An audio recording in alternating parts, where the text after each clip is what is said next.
Hey guys, thanks for checking out VR Tuned, and today we're going to show you how to install the new VR Tuned ECU tuning box on the Alfa Romeo 2.0 liter turbocharged engine. So follow along as we dive into it and show you how it installs.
Make sure when you're connecting the clips that it lines up perfectly and you press them all the way together.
Zip ties to attach the harness to existing plumbing in the engine bay. Make sure if it's a fuel line, water line, or boost line not to over tighten the zip tie.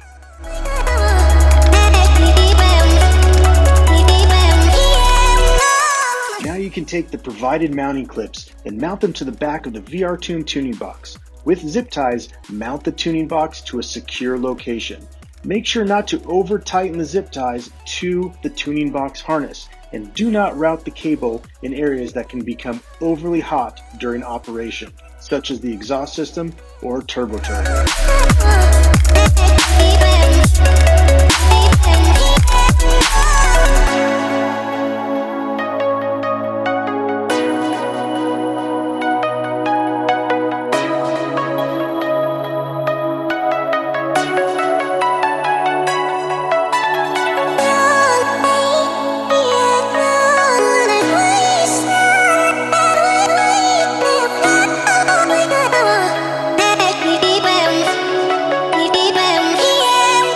After you have checked your work and got all the parts put back together, go ahead and fire up that car, let it adapt a little bit, and you're on your way to having much more fun with VR Tuned.